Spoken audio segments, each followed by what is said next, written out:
Good morning, good afternoon, and good evening to the nearly 500 people registered today from around the world. This is the first of a new 6-part series that AJU and the Middle East Forum are presenting on the impact of the Middle East on American culture, politics, academia, media, and other areas. This is a follow-up to the multi-part series that AJU and the Forum did jointly earlier this year on the Seven-Front War against Israel. In our new series, we'll start today with academia and what is happening on our college campuses both before and after October 7th. Last week, Natan Sharansky published an op-ed in which he asked, and I'm quoting here, how it could be that American universities, once bastions of the free and unfettered exchange of ideas, are now awash with young men and women who wave the flags of Hamas and Hezbollah and readily repeat anti-Semitic lies without sense or compassion, unquote. We have two especially qualified speakers today to address this question or give us the background we need to answer it. NEETU Arnold and DEXTER VAN ZILE. NEETU Arnold has been a research fellow with the National Association of Scholars, and this month she started working at the prestigious Manhattan Institute as a Paulson Policy Analyst. In 2022, she produced a seminal study of Middle East study centers at U.S. universities entitled Hijacked, the Capture of America's Middle East Studies Centers. And earlier this year, she published an important article in Tablet magazine entitled The Takeover, a massive increase in foreign money and students on American campuses is driving radicalization and subsidizing institutional failure. If you do nothing else after this webinar today, you should download her paper and her article. I'm going to turn this over to NEETU to speak for about 10 minutes on her findings and analysis, and then I'll introduce DEXTER VAN ZILE as our second speaker. So NEETU, the floor is yours. Well, thank you for having me. Since October 7th, you might have heard the phrase "Queers for Palestine." And you're probably wondering, how is that even possible? Because as we know, many Middle Eastern countries are intolerant to homosexuality. And yet Queers for Palestine, it might seem like those groups have incompatible values, but if we look at it through a concept, there's a concept out there that can help us understand this growing alliance between progressive groups and Islamist groups. A lot of American education today focuses on oppressed groups and oppressors. Typically, this has applied to economic class struggle, but it has actually expanded to identity groups through an application of this called critical theory. I want to go through a couple of examples to give you an idea of what this looks like in practice. You might have heard of the term critical race theory, or CRT. White people are the oppressors and people of color are oppressed. You might have heard terms like smash the patriarchy or heteronormativity and LGBTQ issues. The thing about this lens is that certain groups are assigned a certain value, and you can't really question it. The key rule is that we do not question the lived experiences of the oppressed. That is a moral crime. Now, it's completely fine to question incessantly the intentions and the arguments of those who are deemed in the oppressor groups, because it's assumed that those in the oppressor groups, the powerful group, they're just trying to maintain their dominance in society. And so there is no good faith intention when they are bringing up their arguments. So when it comes to the Israel-Palestine issue, One particular critical theory lens is through post-colonial theory. So the idea is that the people who view things in the critical theory lens, they view Israel as this European colony that is trying to take over the lands of the indigenous Palestinians. And when you view the world in that kind of lens, the implications is that it's okay for those who are oppressed to resist through any means necessary, which includes violence. And so as you can see, there's a problem with this lens. It warps our education, it warps our understanding. And if you're somebody who actually supports critical thinking, critical theory is not your friend. And that's why our conversation on Israel and Palestine is so toxic. What's interesting about these concepts is that they're primarily from the West, but Islamist groups benefit from this kind of thinking because now they receive automatic sympathy for their goals and causes. And this knowledge is, I should say knowledge in quotes, but it's produced in American higher education. And I'd like to point out the fact that this is really about giving students a set of values to observe different issues in the world. So they don't need to know the specifics about the Israel-Palestine issue. They don't need to know specifics about any other geopolitical or social issue. It's a set of values that they can apply in whatever situation comes up, which is why when you were observing the protests in the past year, sometimes there were students who were asked, why are you here? What are you supporting? And they couldn't really answer the question. They didn't really know what they were protesting. But they knew that Israel was evil and Hamas is just Hamas, Palestinians, they are just fighting for their rights. And so it becomes very easy to just side with them. And so this is happening this knowledge is being produced in American higher education. I think something that's important to know is that what happens in the academy doesn't stay there. It ends up getting transmitted to students in K through 12 through their teachers. Now, typically this has been understood as schools of education transmitting this kind of knowledge. But what's interesting is that there are many university departments that are also involved with producing outreach materials and instructional materials for teachers on various topics. So when it comes to Middle East education, this kind of information is being produced by Middle East study centers. And there are about 50 in the US. Some of them have received startup funds from foreign countries like Saudi Arabia.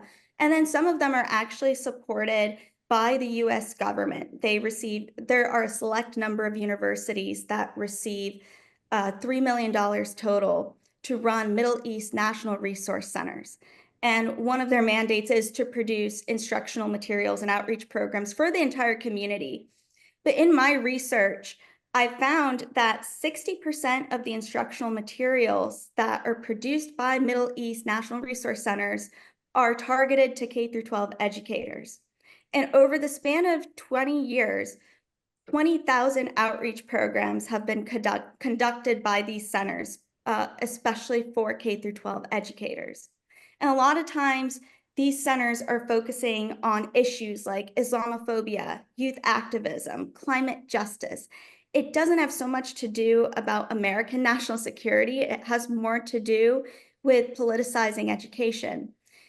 And teachers do have an incentive to participate in these kinds of programs.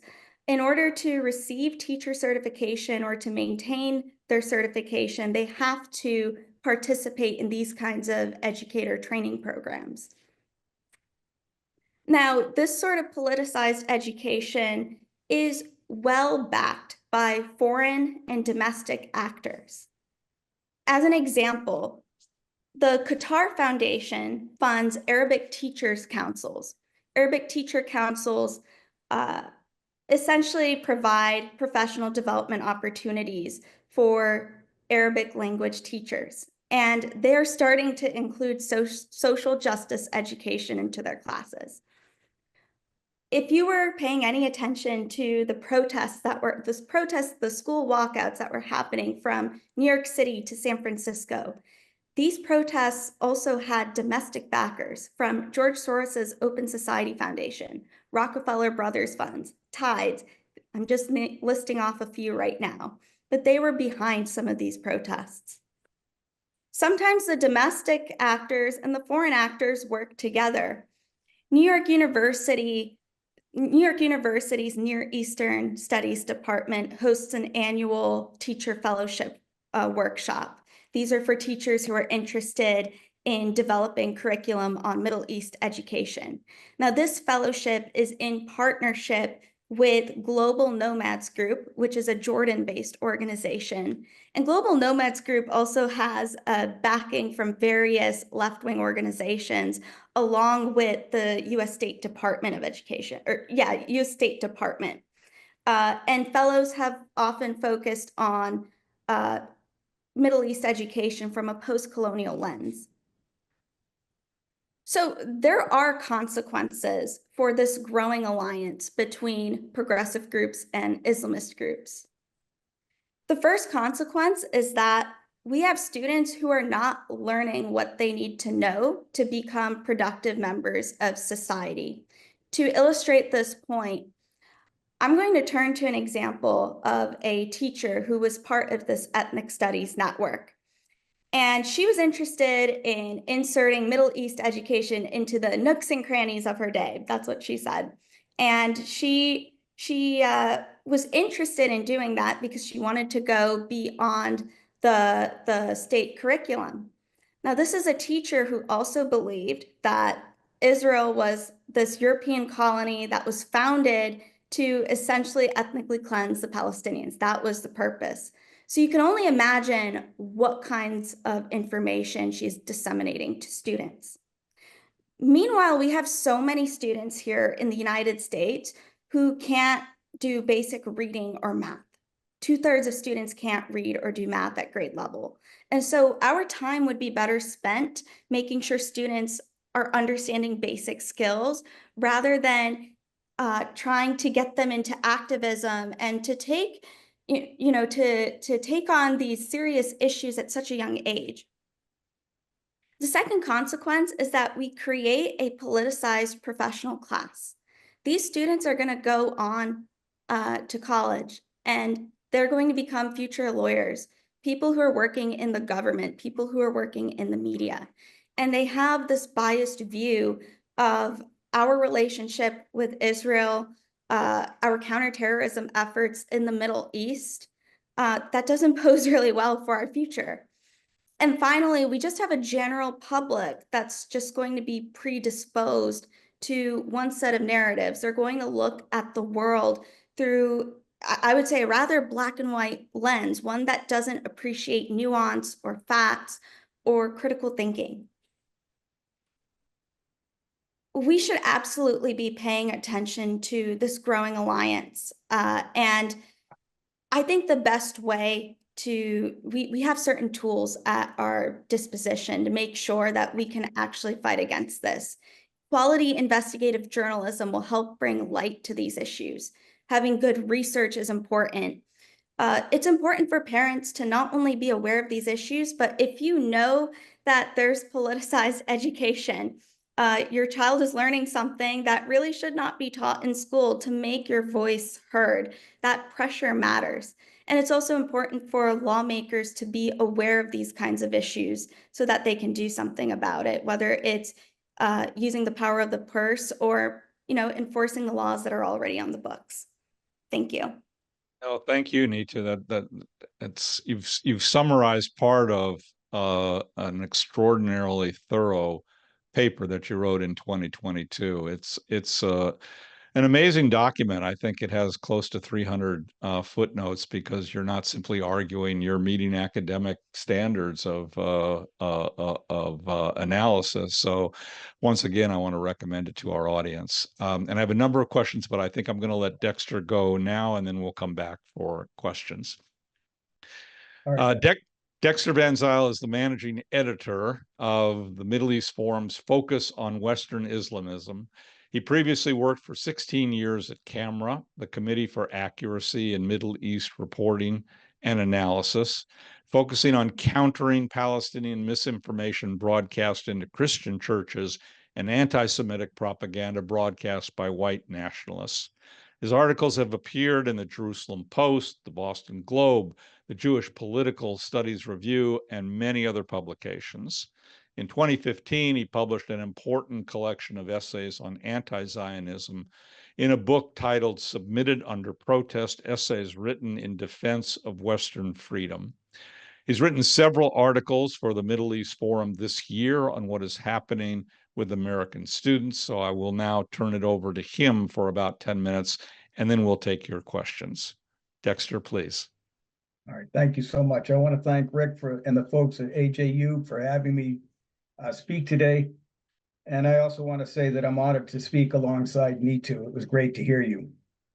About my only claim to fame a few months ago or a few years ago was that I was mobbed by SJP, or Students for Justice in Palestine, before it was cool. Okay, and now everybody's been mobbed by them.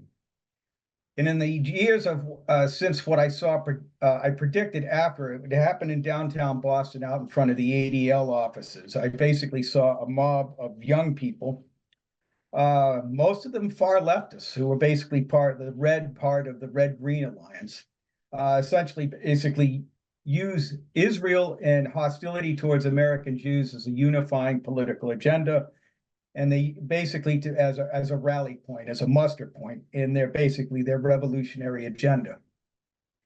But my thesis today is that if we want to counter the Red-Green Alliance, we need to highlight the impact that it has on the American middle class and not just on Jews in America. And yesterday I attended an event at Harvard University that was organized by the Harvard Jewish Alumni Alliance, and it was a wonderful event. And it basically highlighted for me, and I'm an ardent opponent of anti-Semitism, and I have been for a long time. And clearly, I think that it's a historical event, and I hope that it puts Harvard basically on its back feet. But the thing is that, and here's my reasoning about why what we're seeing isn't just an attack on Jews. And it is, but it's also an attack on the middle class. In the first few days after October 7th, I was struck by the mistaken notion that people were finally going to understand the real causes and consequences of the Arab and Muslim violence against Jews in their state in the Middle East.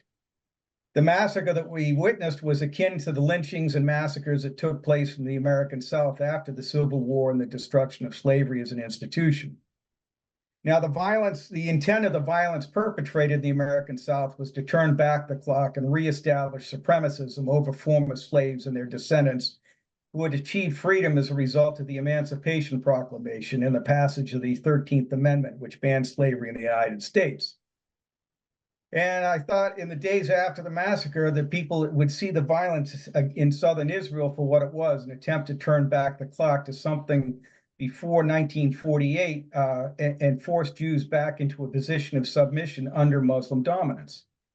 And it was a backlash against the growing challenges to the system of Muslim male supremacism, or MMS, that I've come up with. That's just a moniker that I've come up with. I guess I've decided that it's going to be my job to be kind of our side's Angela Davis to come up with all of these arguments that has come under increased but insufficient scrutiny in recent years. And in light of this assessment, I had a fantasy that the October 7th attack was going to reveal once and for all that Israel support for Israel was a progressive cause, and that Hamas was a retrograde terrorist organization unworthy of support from the American left. But in the years since the attack, and since I've gone on tours of some of these campuses, we've seen the exact opposite, a point that I tried to document in the article that Rick has promoted. Activists associated with Students for Justice in Palestine and their allies in college campuses have portrayed the massacre as a brutal act of violence, as a liberationist. It was an act of liberationist violence and not a brutal act of violence against women and Jews. And it was perpetrated, in their view, by a beleaguered indigenous population against a settler population that seeks its destruction. And they portrayed October 7th as the equivalent of a slave uprising in the American South. That was, maybe they didn't use that language, but that was the logic. Motivated by this narrative, Red Side of the Red-Green Alliance did on college campuses what it has done in Seattle, Portland, and Minneapolis during the George Floyd riots. They rendered these areas ungovernable with disastrous consequences. In both of these instances, the folks in the far left forced the powers that be to abandon the monopoly on force that they were charged with wielding for the benefit of the community that they serve. Anarchist groups then appropriated this monopoly to attack their enemies. In cities throughout the country, groups like Antifa and BLM attacked the middle class, making it impossible for people to work productively downtown or even walk the streets without fear of being attacked. And they used a false narrative about law enforcement in America, basically that has been thoroughly discredited by Wilfred Riley, to justify attacks on the American middle class. And the mayors let the chaos proceed and in some instances legitimized it with support for policies like defund the police. A similar process took place on college campuses. SJP and its allies attacked and harassed Jews while college administrators did nothing and sometimes sided with the pro-Hamas supporters. And they used a false narrative of Israel committing a genocide against the Palestinians to justify their violence. In the cities, the agenda was F the police, if you'll pardon the expression, and on college campuses, the agenda was F Israel. And the result in both instances was chaos that made it impossible for the middle class to function properly. People couldn't work or engage in commerce in American cities during the George Floyd riots. And by fomenting chaos on college campuses, SJP and its allies warred not just on Jews, and that was true, but on all students as they tried to prepare for productive adulthood in the American middle class. And I used to say that we have a crisis of elite formation, but what we really have is a crisis of adult formation taking place on college campuses. And fearfully enough, or problematically enough, it looks like they're going to do it again this year with activists from the Young Democratic Socialists of America preparing for strikes on college campuses. And I think that means picket lines, which could in fact become more disruptive than the encampments, where protesters had to stay in place to make their point. They had to defend physical territory, and they exerted a monopoly on force in that territory. Now they're going to try and basically assert that monopoly on force in campuses and other places throughout the college buildings and academic buildings, and it's going to be very problematic. And so from the perspective of the Red-Green Alliance, the war on Jews on college campuses, and that's pretty much what it was a part of the larger war against, if you pardon the expression, the kulaks of American society. And they used October 7th as a muster point with great results. And if you ask me, they're facilitating the balkanization or the Lebanization of American society. Essentially, what they did was they kept, the middle class out of the cities, or scared the middle class so that they didn't want to go downtown. And to a certain extent, you can even see that here in the city of Boston, where things weren't so bad. We have a big problem with mass and caste. We have problems where the police are having a tough time asserting the monopoly on force. You can't go to the Boston Common in safety.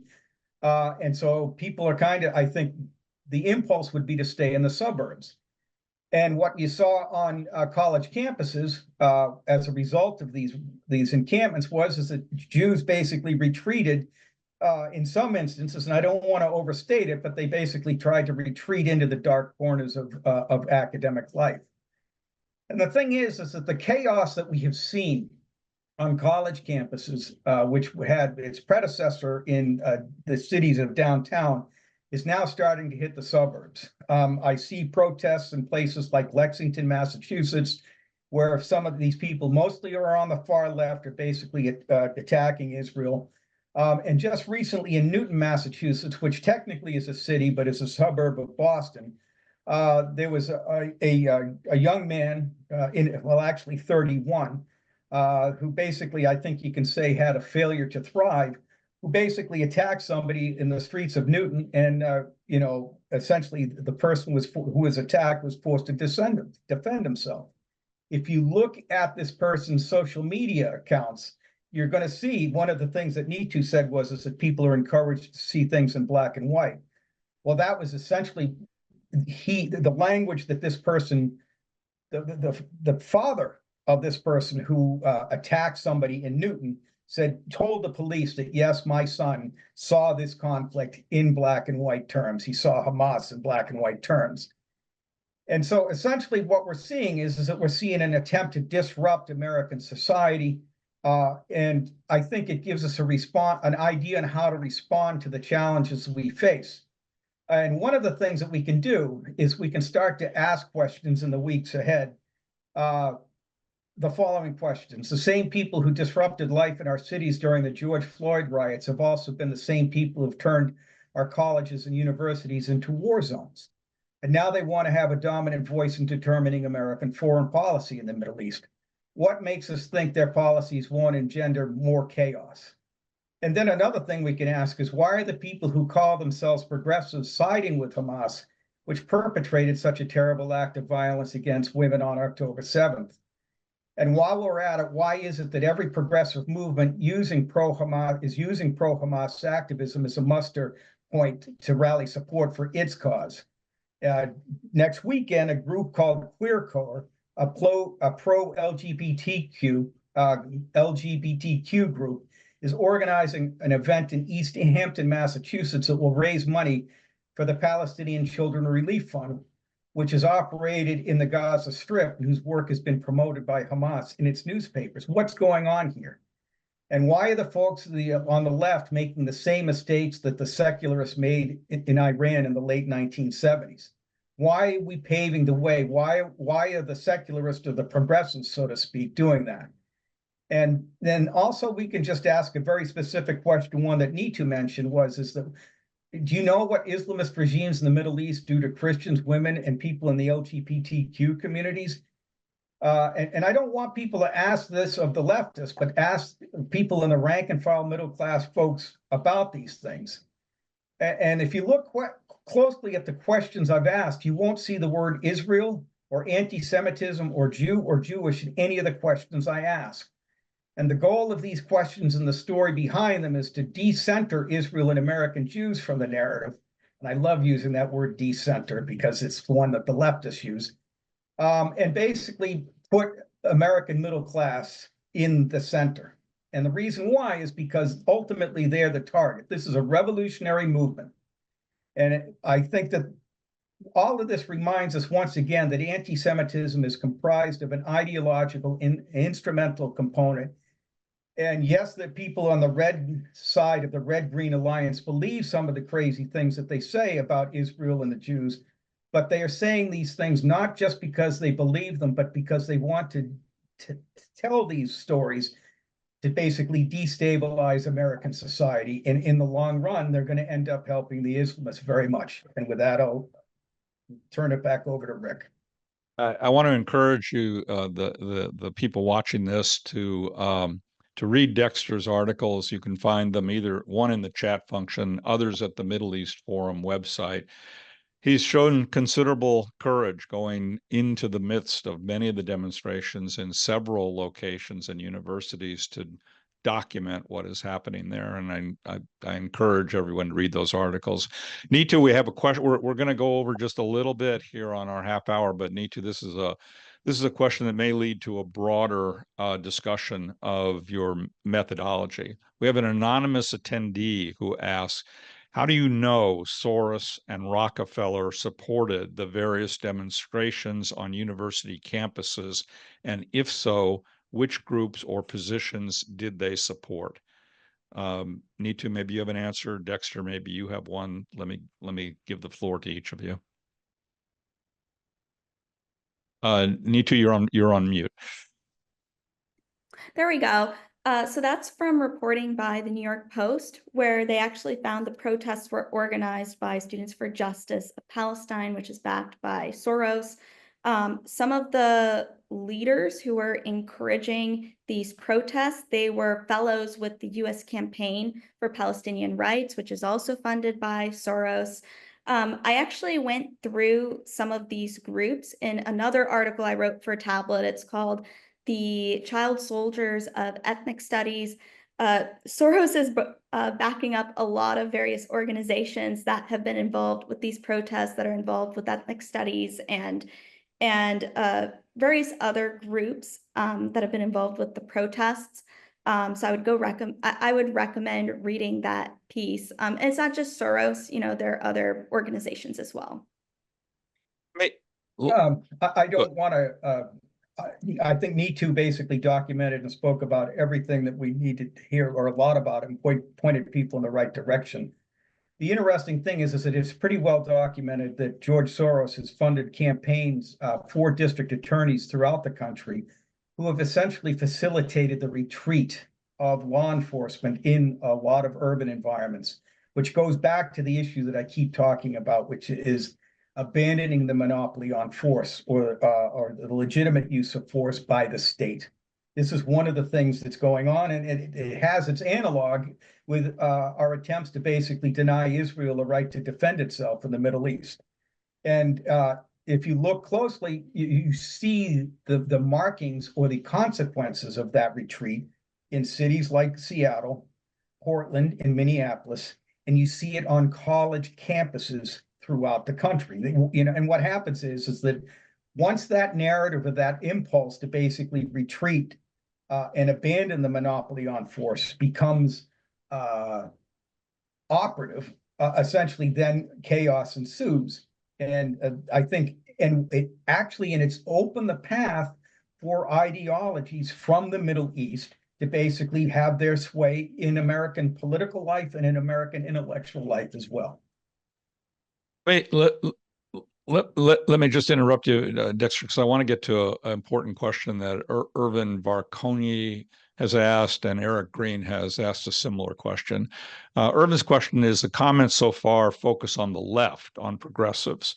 Are there comments about the right wing, such as those who marched in Charlottesville while Trump was president? And Eric Green says, how do we prevent black and white thinking on both the left and the right?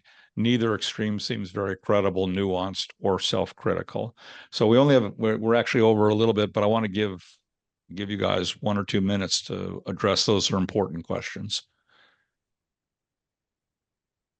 Well, I think one of the things that I find troublesome, and just recently, is that the mayor of Hamtramck, Michigan, has basically come out in favor of Donald Trump. And if you look at what's going on in Hamtramck, essentially you have an all-Muslim city council that has basically worked to essentially marginalize, and engage in essentially an Islamist campaign. I think that's really important. But as far as I don't know if foreign powers are essentially supporting the right wing or the far right in American society. But I just want to make it clear that, I was vilified by National Vanguard a long time ago, and which is basically a right-wing anti-Semitic website. And if you go there, I wouldn't encourage you to go there, but if you want to, you can see that.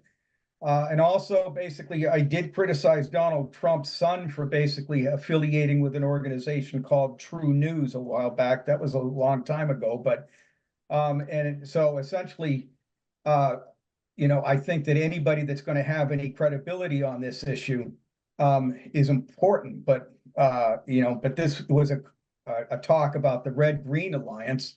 But if the American Jewish University wanted to have a presentation or a discussion about the right wing or conservatives basically starting to do business with Islamists, there are people at the Middle East Forum that can talk about that for sure. Absolutely. And one of them would be Sam Westrom. NEETU, let me end with you and give you a chance if you want to address that question or any other closing comment. Yeah, I mean, I think the topic of this discussion was just looking at what happened after October 7th and the alliance between progressive groups. So we're addressing that particular issue. I agree with Dexter. I think if you want a topic on just the right wing sort of anti-Semitism that's happening, I mean, I think that's fair game. In terms of how to stop this sort of black and white thinking and what I call politicized education, I mean, I think there has to be more awareness with lawmakers, with parents. I think when we hear all like a lot of what both of us have said, it can sound really discouraging, but I think there's a lot of opportunities when it comes to state universities, when it comes to public schools, because at the end of the day, they are accountable to the taxpayers. You know, I don't think teacher preparation requirements should require teachers to engage in ethnic studies training or DEI training. I think those kinds of mandates are actually really bad. You know, I think parents should, again, they should be at these school board meetings, making sure that their students are learning what they should be learning. And if something is wrong, you know, bring it to your administrations. I don't think school administrations really like conflict, so they will try to resolve it as quickly as possible. But the more pressure there is, the more likely they're going to take it seriously. Okay, unfortunately, we have to end it here. We really could spend another half hour on this, but 30 minutes is what we were allocated. So thank you, NEETU. Thank you, Dexter, for being here. Thank you for your work, and thank you for everybody who was watching today.